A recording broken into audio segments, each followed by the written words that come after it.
Most of us have heard about Simon from Cyrene. He played a rather small role in all of the events leading toward the death of Jesus. For a brief moment, he does what he must do, and then we don't hear of him again.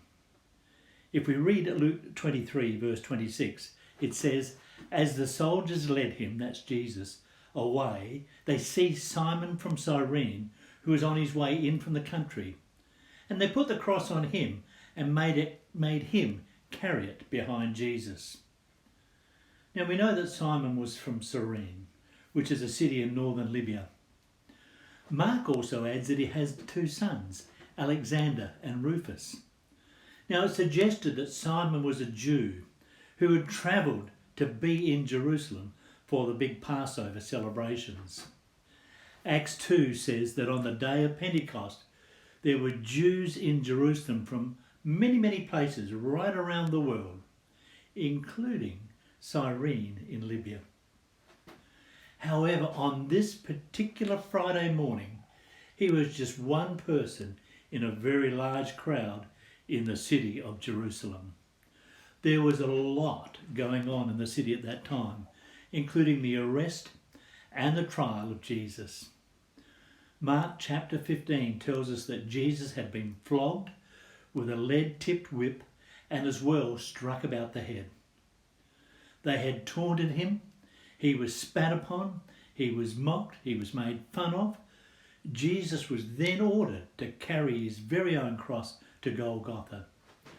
We cannot even begin to imagine the pain that he was suffering.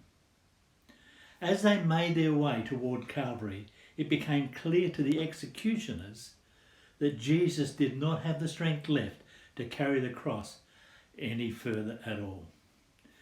It just so happened that Simon was on his way in from the country, as Luke puts it.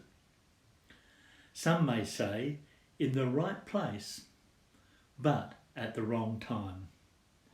Simon was literally a bystander, not wanting to get involved, but a Roman soldier tapped him on the shoulder and he commanded that he pick up that cross and come along with us. Simon would no doubt have been ashamed, he would have been embarrassed and possibly even resentful. But it was a day that Simon would never forget. Talk about timing. Had he been on his way into the city an hour later, he would have missed it all.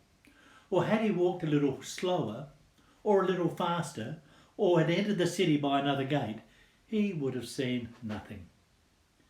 Even if he had stepped back and crouched back in that crowd a little, the soldier in charge may not have spotted him. But none of that happened. And in God's perfect timing, he was there at that place and at that moment, and so he carried the cross of Christ.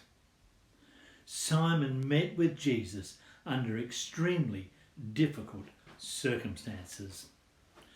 As I reflect upon all of this, I realise that there have been many times when you and I have had opportunity to be used by Jesus. The question arises that when those opportunities appear, do we want to shrink back into the crowd, as it were, and think, "Oh no, not me. Not just at the moment, please. No! I'm just passing by and there's no way that I want to be involved. I'm not strong enough. I can't manage this assignment. I simply can't do it." And there are other times when, like Jesus, you and I simply have had enough and we struggle to keep going.